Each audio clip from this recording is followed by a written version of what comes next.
Hi everybody, today I'm bringing you a twist on a very classic recipe that's generally non-vegetarian, but I'm gonna make a vegetarian version out of it. This is inspired by Washef's recipe. So this is a vegetarian Haleem. The Haleem generally it's either made with mutton or chicken, and generally it's really very kind of a ground up consistency that's cooked with a bunch of spices.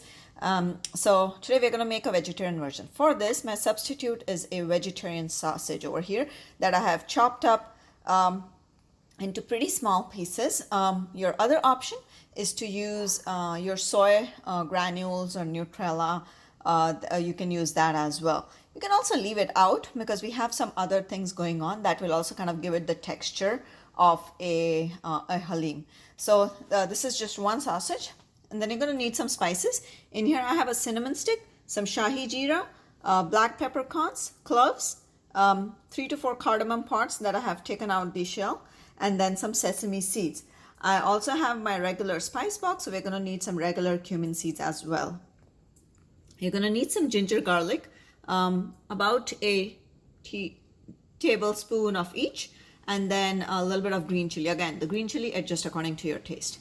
Then we're going to make this nice and creamy using some nuts. In here I have chopped up or crushed up cashews, almonds, and pistachios. So it's about 1/4 of a cup. And then in here I have some lentils. So this is red masoor, this is white urad dal, and this is chana dal. You can also use moong dal, which I didn't have on hand, but you can also add this. These are 2 tablespoons each. So that's what this is. In addition to this, you're going to use some cracked wheat. So we're going to use a 1/2 cup of this, and then I have some oats as well, so I'm going to use 1/4 to a 1/2 cup of it. Okay, so those are some of the things. In addition to this, we're going to need some milk and yogurt. Okay, so first off, what I'm going to do is I'm going to mix up all these spices in here, and I'm going to grind this up into a powder.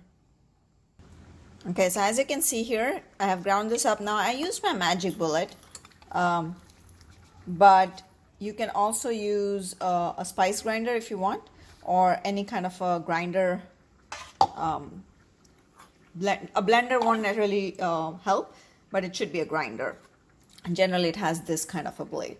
So that's what you can use. Now again, so this was the dal and the spices that went in there. And now I'm going to do the cracked wheat or bulgur wheat and the oats as well. And I'm going to make that into a powder as well.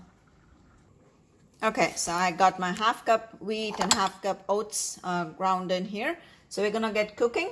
I have my Instant Pot over here on the saute mode, and it's hot. So we're gonna start with some oil. So while that oil is heating up, I wanted to say we also need some onions, some sliced onions that I have kind of made brown. So you can either use fried onions or you can fry your own onions, right? You can buy the fried onions. Just because I wasn't into frying, I'm kind of broiled them and made them a little bit so that they're nice and brownish, charred looking. So that will add a nice flavor to the Haleem. So now let's get going. I'm going to start with our nuts. Okay, so in here, when the nuts, we're going to cook this up quickly. Now again, if the consistency is very much like kind of like oatmeal, so don't worry about if the nuts are like, you know, a little bit coarse, because this is all going to cook. So cook that for 1/2 second, and then we're going to add the ginger garlic paste as well as the green chilies. I'm going to add the chilies and the ginger garlic, and then I'm also going to add in all my onions.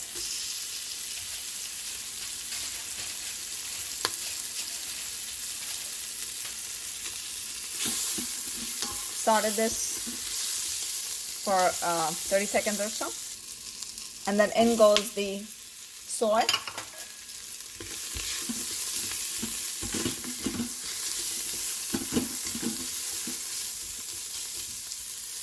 Okay, so now all that powder that you made with the spices is going to go in.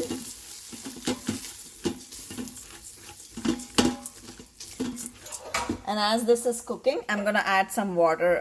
Actually, I'm gonna get in my milk and yogurt, and we're gonna add it. So in went about 1/4 of a cup of milk and about half a cup of yogurt.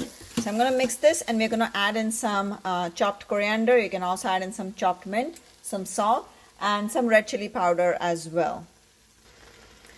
Okay, so as you can see, I have added a little bit more milk and a little bit more yogurt. I'm gonna add some salt in there. I added my coriander as well. So I'm gonna mix it, and I'm gonna add some water now because this is gonna start sticking at the bottom, and I want to add enough water in here.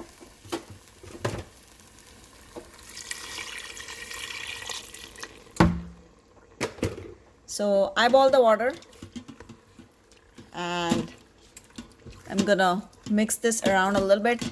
I will need some more water, so I am going to do that as well. Okay, and mix it, give it a really nice stir. You don't want anything to be sticking at the bottom, so I'm gonna make sure I scrape everything and then keep adding a little bit more water. I want the consistency to be liquidy because the wheat, the oats, everything is going to absorb water. Okay, so as you can see, I added about a cup, maybe 2 cups of water in here. It's pretty liquidy, so don't worry about that, and it is going to become the consistency of an oatmeal. So, and I turned off the saute mode as well. I'm making sure like nothing is sticking at the bottom, and so just kind of scraping as I go, because we made into like the powder, it kind of tends to settle. So now what we're going to do is we're gonna put on our lid, and we're gonna pressure cook this on low pressure. So because there isn't any meat in this, we're gonna use the pressure. Okay, we're gonna change the pressure level to less, and we are gonna cook it for 15 minutes. Okay, so the pressure level is going to be low. This is normal, sorry. So and then we're gonna increase this to 15. So normal pressure cook, pressure is low, 15 minutes, and then I will show you what it looks like after. So after about 15 minutes of low pressure cook, I just did another 15 minutes of high. So just because I wanted the lentils and everything to be really kind of nice and mushy, and so you can start off with just high pressure for 20 minutes. That's also an option. Yeah, just make sure you're putting it in sealing position so the pressure builds up. But this is what the consistency is like. As you can see, just garnish it with some more coriander, and you can enjoy this with some paratha, roti, naan, or even rice. So I hope you like this recipe, and I will see you in another video. Thanks for watching. Bye.